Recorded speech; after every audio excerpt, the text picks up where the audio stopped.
سا منظر آپ کے سامنے رکھا، اپنے محسنین کا تذکرہ سامنے رکھا کہ ختم نبوت کی اہمیت جو ہے سامنے آئے، جس کو قرآن کریم میں اللہ نے جا بجا بیان کیا ہے، حدیث پاک میں جا بجا بیان کیا ہے۔ چند نمونے آپ کے سامنے رکھتا ہوں، جیسے سورۃ الاحزاب آیت نمبر 40 میں اللہ پاک ارشاد فرماتا ہے، سنیے: ما كان محمد أبا أحد من رجالكم ولكن رسول الله وخاتم النبيين۔ محمد تمہارے مردوں میں سے کسی کے باپ نہیں ہے، لیکن اللہ کے رسول اور آخری نبی ہیں۔ اللہ کے رسول اور خاتم النبیین کا مطلب ہے آخری نبی۔ تو اتنے واضح اور صریح الفاظ میں جب آیت قرآنی موجود ہے تو کتنے وہ بے وقوف لوگ ہیں جو اتنی واضح آیت کو ہوتے ہوئے پھر بھی ختم نبوت کے منکروں میں جا شامل ہوتے ہیں۔ اور ایک ان کا جو طریقہ واردات ہے، ویزے کا لالچ یا شادی کا لالچ یا نوکری کا لالچ، اس حد تک جو دین فروشی کرے اس کا کیا حال ہوگا۔ اللہ تعالیٰ اسے ہدایت عطا فرمائے۔ اگلی آیت سنیے، اللہ پاک ارشاد فرماتا ہے، سورۃ الاعراف ہے، ارشاد ربانی: قل یا ایھا الناس انی رسول اللہ الیکم جمیعا۔ اے محبوب فرما دو کہ اے لوگو، یہ نہیں فرمایا اے عربو یا اے دور حاضر کے لوگوں، نہیں فرمایا اے لوگو، لوگ قیامت تک ہے۔ بے شک انی، بے شک میں رسول اللہ، اللہ کا رسول، الیکم جمیعا، تم سب کی طرف۔ تو لوگ قیامت تک ہیں، تو قیامت تک جتنے بھی قرآن کے مخاطب ہیں ان کے لیے رسول اکرم صلی اللہ علیہ وسلم نبی ہے، رسول۔ تو جب ان کی رسالت، ان کی نبوت جاری ہے تو کسی کی کیا جرت ہے کہ وہ نبوت کا دعویٰ کرے؟ خدا یکتا الوہیت میں، نبی یکتا رسالت میں۔ یکتا یعنی بے مثال، واحد، اللہ واحد ہے اور نبی بھی واحد ہے۔ اب قیامت تک انہی کی نبوت چلے گی، اس میں شرک کسی کا قبول، شرک فی توحید بھی گوارا نہیں اور شرک فی نبوت بھی گوارا۔ خدا یکتا الوہیت میں، نبی یکتا رسالت میں، کسی کو اب نبی ہونے کا دعویٰ ہو نہیں سکتا۔ تو اب نبوت کا دعویٰ کسی کے لیے جائز، کسی کا نبوت کا دعویٰ قبول۔ ایون کہ امام اعظم ابو حنیفہ رحمۃ اللہ علیہ نے فرمایا کہ کوئی جھوٹا مدعی نبوت ہو، اس سے کوئی معجزہ طلب کر لے تو وہ بھی کافر ہو جائے۔ کیوں بھائی معجزہ کی طلب کرنے کی کیا ضرورت ہے؟ ہے ہی کوئی نہیں، گنجائش ہی کوئی نہیں دعوے کی، تو نے کیوں کہا بھی کوئی دعویٰ، کوئی معجزہ دکھا؟ معجزہ بھی طلب کرنا اس سے جائز نہیں، کوئی کرشمہ دکھا بھی دے تو وہ قبول نہیں کیا جا سکتا۔ دیکھیے دین مکمل ہو چکا ہے۔ سورۃ المائدہ میں 6 پارے میں اللہ پاک ارشاد فرماتا ہے، اليوم اکملت لکم دینکم واتممت علیکم نعمتی ورضیت لکم الاسلام دینا۔ آج کے دن میں نے تمہارے لیے تمہارا دین مکمل کر دیا ہے، کمپلیٹ کر دیا ہے، اور تم پر اپنی نعمت مکمل کر دی ہے اور تمہارے لیے دین اسلام پسند فرمایا۔ جب دین مکمل ہو چکا، دین کمپلیٹ ہو چکا، اب اس کے بعد کسی اور نبی کی گنجائش نہیں رہتی۔ یہ بھی ختم نبوت کی دلیل ہے۔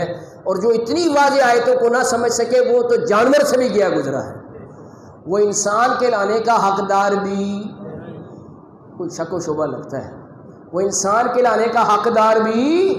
اب سنو دلیل ذرا، یہ جو میں نے بات کی کوئی مبالغہ نہیں ہے، یہ کوئی واعظانہ جوش و جذبہ نہیں ہے، یہ محققانہ دلیلیں ہیں۔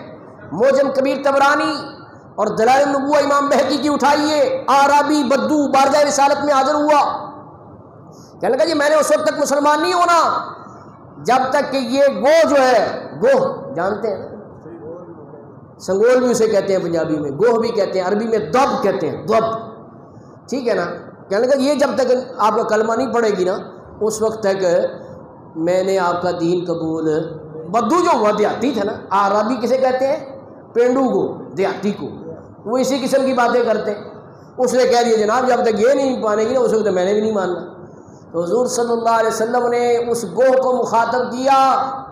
اب ریفرنس میں بتا چکا ہوں، یہ معجزہ ہے حضور کا. گوہ سے بھی بلوا لیا، فرمایا اے دب، اے گوہ بتا میں کون ہوں، مانو نا میں کون ہوں. تو اس گوہ نے بزبان فصیح عربی میں کہا انتا رسول رب العالمین، آپ رب العالمین کے رسول ہیں، وہ خاتم النبیین، اور آخری نبی ہیں. گوہ نے کہا، کس نے کہا؟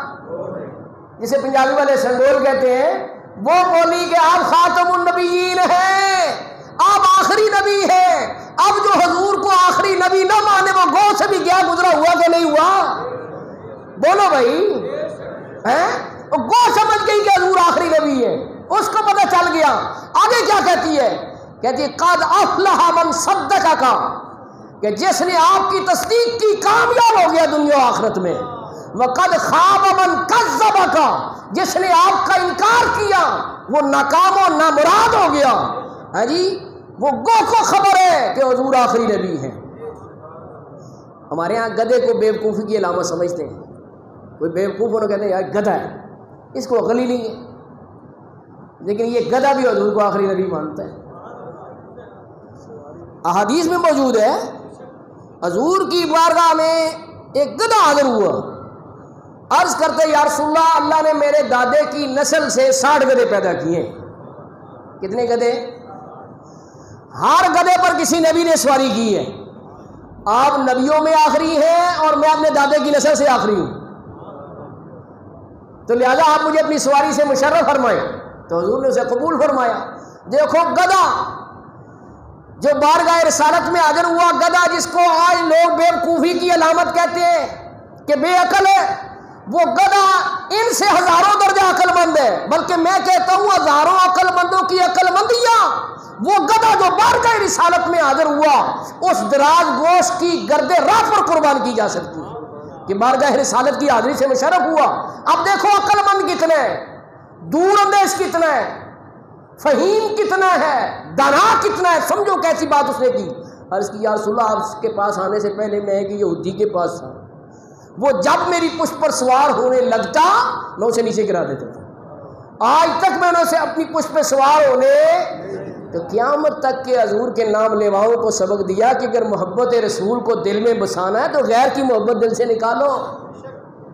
جب غیر کی محبت نکلے گی تو پھر محبت رسول کی خوشبو اور نور سینے میں آئے گا. یہ اس گدھے نے خبر دی جس کا نام حضور نے بدل کے یعفور رکھا. کیا نام رکھا؟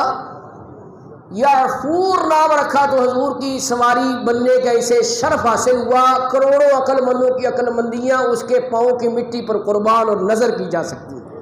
جس نے حضور کی ختم نبوت کا اعلان کیا کہ آپ نبیوں میں آخری ہیں. اور دیکھو سرکار کا معجزہ، کوئی گدھے کی زبان سمجھ سکتا ہے؟ گدھے وہ تو عربی میں بولی تھی نا، اللہ کی طرف سے حکم تھا.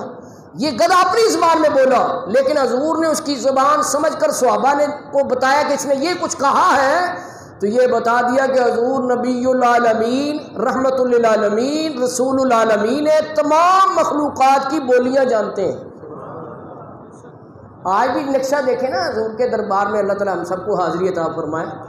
تو دربار رسالت میں حاضر ہونے والا کوئی انڈونیشین ہے، کوئی ملائیشین ہے، کوئی امریکی ہے، کوئی افریقی ہے، مختلف زبانیں، مختلف بولیاں، ٹھیک ہے نا.